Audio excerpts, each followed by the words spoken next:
Yo, what is going on, guys, and welcome back to a brand new video here on the channel, where today we're going to be checking out the $30 Scuf killer. I'm super excited to show you guys this. It's one hell of a deal, and you need to get your hands on one very quick if you are a competitive gamer or you just want an advantage over your opponents. So let's get into it. But before we do get into this video, make sure you do smash the subscribe button. We are so close to 500 and we want to hit it before 2021, so let's make that happen. Hit the like button and enjoy the video. So to start off with, this is the controller in question. As you can see, it looks very similar to an Xbox One controller. It is very flat across the top, but the Xbox One controller does have a little dip out of it. But this obviously doesn't make a difference. So we will start with the aesthetics of the controller. It does look very similar and feel very similar in your hands to an Xbox One controller, and clearly based off the Xbox One. It is made by Power A, and honestly, I can't find any design faults whatsoever at the moment. Now, as you can see, following from the aesthetics, you do have a micro USB that I will just plug in here to get some power to the controller. You can see the power is there due to that light right there. Now you can see this light edge around the outside of the buttons, the analogs, and the controller itself. So on the back, it does have LED and various other controls. The bottom one here, I do believe it's LED. So if you click the bottom one, you then see that the LEDs do light up. Now there are various different modes of LEDs. So you can have a red, a green, a blue, a purple / pink, a green kind of yellow color, and then this is a turquoisey color. I'm not really sure if you can see the true color on the camera. And then this is a yellowy orange color. And then we do have it so you can cycle through all of the colors. Honestly, I think this is really cool. I'm not really much of an RGB geek, but I do find this quite a cool feature, and I know many of you will enjoy the RGB. It does follow all the way around the controller, and honestly, it is very bright as well, which is very cool. And then obviously you just have the off position, so you don't have to have the RGB on, which is obviously good as well if you are someone that gets easily distracted by the RGBs.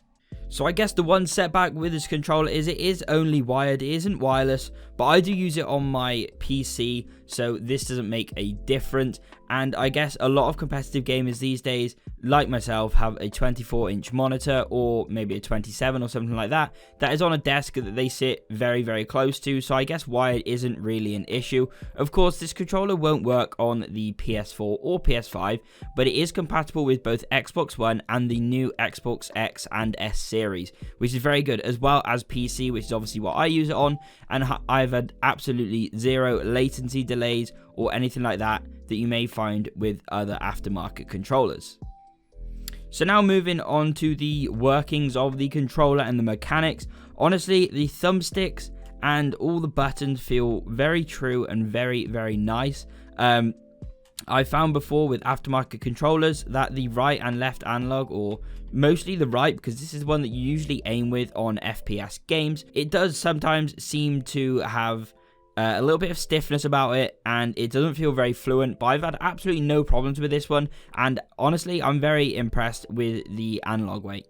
Then moving on to the good stuff, we will turn it over here to get a better look at all of this. So first off, we do have trigger stops. Now, you usually find these on the more expensive Scuf controllers. You don't usually find them on other controllers that are aftermarket. So as you can see, you have T1, T2, and T3 along here. So these are the different positions for the analog. So as you can see, I have T1 on my right analog, which is the shoot analog. So, sorry, I do apologize. I mean trigger. So as you push the triggers down, they obviously only go down a small amount. This allows you to get the best trigger time for FPS shooters. Obviously, if it is on 3, which is fully open, this means the trigger will be going all the way down, and time between shots may be longer. So having it on 2 or 3 is very useful. I have mine on 3 and that works perfectly for me, so it allows you to trigger finger a lot quicker.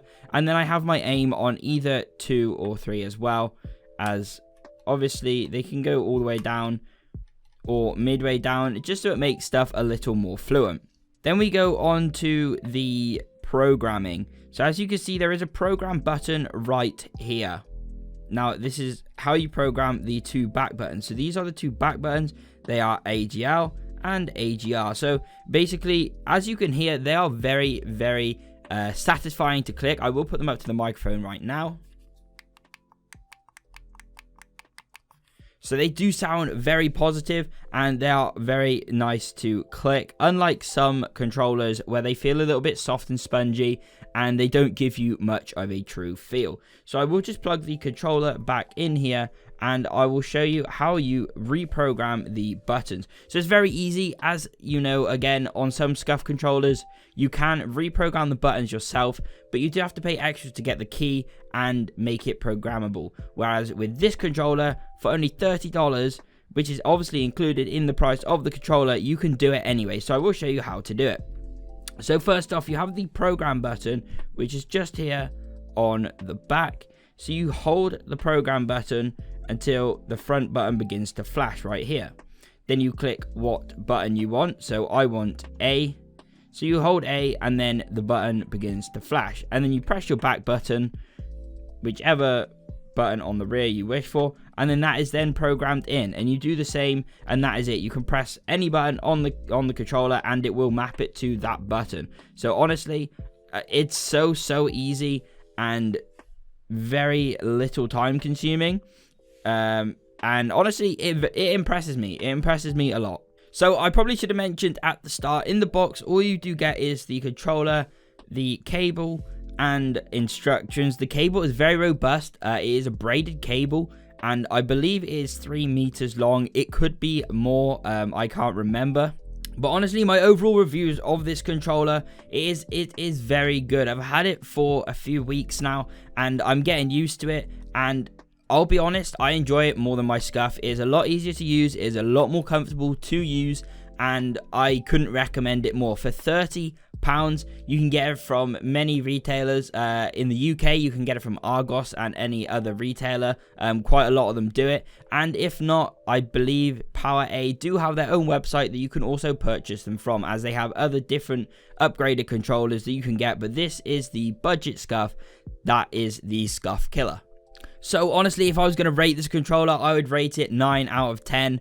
It is so good, it feels good, it looks good, the usability on it is very good, and most importantly, the price is amazing. So even if this controller only lasted me 6 months, I would be more than happy to pay it again. But I'm sure it will last a lot longer than that. Honestly, I'm just incredibly impressed with the controller. So that is going to be it, guys, for the end of the video. Make sure you do leave a like, subscribe, and let me know if you've ever used this controller or if you're going to buy it after this video, because I would 100% recommend you go and get this controller. It is an absolute beast. If you play on Xbox, Xbox One, Xbox Series X or S, or PC, make sure you go and get this controller, because it is insane for the price. So without further ado, I will let you go. Have an amazing day. Peace